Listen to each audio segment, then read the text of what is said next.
Richard Irving is a black Republican, and he announced his candidacy to challenge the current governor J.B. Pritzker in the gubernatorial race. Is it this year? Yeah, it's coming up in June. The primary is June Okay, 28th of and this year, but the the general actual election election is in November, correct? November, right? How do you think J.B. Pritzker Yeah. has done so far in his tenure as governor of Illinois? I think J.B. Pritzker has done some pretty good things during his tenure as governor here in Illinois. He can only do as much as the General Assembly allows him to do. And what I mean, you have people that are state representatives and state senators that present bills to him to pass or sign and present policies, new policies. He's done some work in the arena of criminal justice reform. He made a big mistake when he dealt with the cannabis business here because marijuana was made legal in Illinois under his administration, and we found out there was not one African American owned marijuana dispensary here in Illinois under J.B. Pritzker's administration, and they're trying to make good of it now, but that was not right. And he had an African American lady that was over; she was like the drug czar for Illinois, and her comment Toy was, Hutchinson, correct? Toy Hudson, there you go. Yeah, right. I didn't want to put her name out there. It's Sorry. out there now. She made a comment. She said that African American people would be considered in the second round. That was dead wrong, especially coming from an African American lady.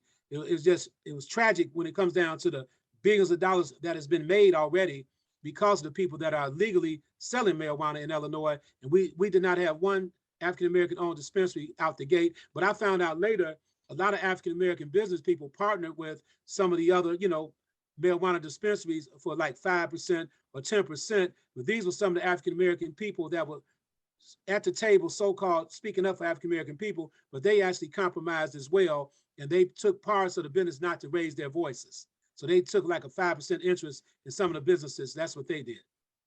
Okay. Some of the African American people did that. So that's one instance of how J.B. Pritzker may have pushed us back or neglected the African American community. What are some other issues you may have Right. with this? But a lot of people, I know J.B. Pritzker personally. When I was running for office, I met with him on several occasions. I met his wife, M.K. Pritzker. They seem to be some decent people, but you have to understand, a Martian could come to Illinois in a UFO with a three-piece suit on and a duffel bag full of money, and I guarantee you some of our people may vote for that person. I believe J.B. Pritzker actually became the governor based on the fact that he was a billionaire. He put so much money out there in the universe. The common person cannot compete with these billionaires because they drown out the voices of the working class people that choose to run for higher level office. So J.B. Pritzker has done a halfway decent job. I'm not going to throw him under the bus all the way, but there's been a few mishaps people mentioned about when COVID. But you have to understand the pandemic. It was new for everybody. So you're going to make a few mistakes dealing with a pandemic, Okay. unless you've dealt with one before. So there are a few questions about his response to the pandemic, but Illinois is doing a little bit better now when it comes down to like the masks and the mandates and everything. So there's been some other issues with JB when it comes down to better than Bruce Rauner. Would you say that? Is he doing better than Bruce Rauner? He's doing much better than Bruce Rauner. Bruce Rauner actually, see, the thing about Bruce Rauner, he came out running saying he was going to fix Illinois, and he was up against one of the, I would use a guy named Mike Madigan, who's a former Speaker of the House, and Mike Madigan ruled the House on the Democratic side with an iron fist for almost like close to 50 years. So Bruce Rauner could not defeat Madigan. Everything Bruce Rauner tried to pass, Madigan vetoed it. He wouldn't sign off on it. So Bruce had some good ideas, but he just couldn't pass go because Mike Madigan would not allow him to present his agenda most of the time. So Mike Madigan resigned now. We have a new House Speaker, Chris Welch. So I would say JB is about 70% on the good side, 30% he made a lot of mistakes here. He even mentioned it in his own TV commercials. He said he already knows he's made a few mistakes, so he wants people to give him a second chance. So it's not just Tio talking about it. There were some videotapes released during the campaign against JB and Bruce Rauner, where Bruce Rauner came across some secret FBI recordings of J.B. Pritzker on the phone talking to a disgraced former Governor Blagojevich about Black people. He didn't use the N-word. he did not use the N-word, but he made comments about Jesse Jr. He made comments about Jesse White, who's the Secretary of State. He made comments about a guy named Emil Jones, who was the president of the Senate during the time he was in office. And these are some of the comments he made. He said, Jesse White is he's a nicer guy. African-American nice guy, which Jesse is a cool get along guy, right? He said Jesse Jr. was trouble. He's problematic, something like that. I'm not mentioning what he said verbatim. I'm just trying to give you some of the information. He said Jesse Jr. is problematic. And you know Jesse ended up with getting caught up in a little trouble up in DC. And then you got Emil Jones. He said the words he used about Emil Jones, he said Emil Jones is too crash. That's the word he used. I don't use that word about people. He said crash. So my main thing with JB, he's not a professor on analyzing Black folks. So I don't think he should have been making any comments about Black people, period, especially like that.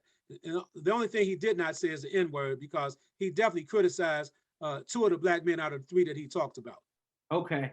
So Richard Irving, Black Republican candidate who came out and said he's going to run the Republican nomination against J.B. Pritzker. Thoughts, concerns? Well, I don't really have no concerns. I feel everybody is entitled to run for high-level office.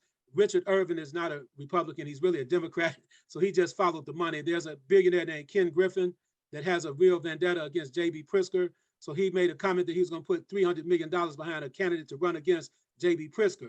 So I don't knock Richard Irving for running. Did he spread that money out against the other Republican candidates, or he specifically gave $300 million to Richard Irving? Well, I can say this much. He vowed to give Richard Irving $300 million to defeat J.B. Pritzker. Ken Griffin, these are billionaires having a big pissing contest. Who has the most money kind of stuff. JB put another $60, $90 million in his campaign. He'd already placed $80 million in there. So, eventually he'd probably put another $200 million in his campaign. This is what's called a big, who has the biggest balls type of billionaire. Right. I have to call it like it is. So Richard Irving has all that money in his campaign. I don't know if Ken gave him the whole $300 million as of yet, but I know he made a vow to put it behind Republican candidates to get JB out.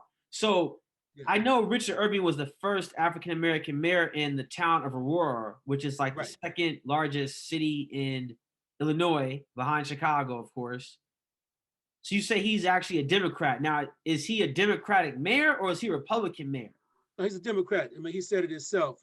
Basically, he's been involved in some interviews where he voted Democrat over the last 2 or 3 elections, and the newscaster asked him that question directly: "Are you Democrat or Republican?" So what Richard did, come on, man, $300 million, you might flip guys like me as well.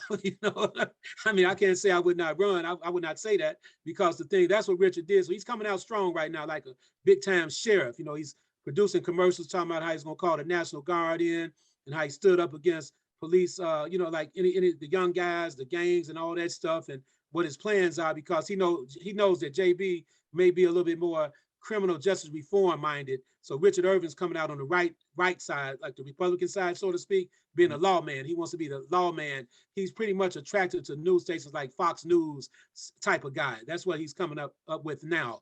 And he has a young lady running with him. She's a Caucasian young lady, which is cool. I mean, I think it's a playing field for anybody to run. See, I thought about running again, but I changed my mind because I did not want to be a perennial candidate, just running to run.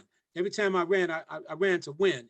I don't care what nobody had to say. I was running to win, and I did pretty good. I maintained my professionalism. I ran a solid campaign, and I got a lot of respect here in the state of Illinois because I did have enough heart and courage to run. But Richard Irving is very articulate. He has a few accomplishments under his belt, I believe, but it's still going to be an uphill battle to have African-American people vote Republican. And don't get me wrong, Illinois is not all just about the African-American vote, because you have the Hispanic vote, you have the white vote, the Asian vote, but Cook County is one of the counties that's majority African-American to a degree. If you can win Cook County, you actually become the governor. And the only thing Richard Irving has to do, to be honest with you, if he can win 15 to 20% of Cook County, he can actually become the first African-American governor on the Republican side. Or African-American governor in general. Period. There you go. Right. That makes sense. Okay. All right. Well, Mr. Hardiman, that's all I really have for you today. Do you have any closing remarks you'd like to leave our audience with? No, I'm good.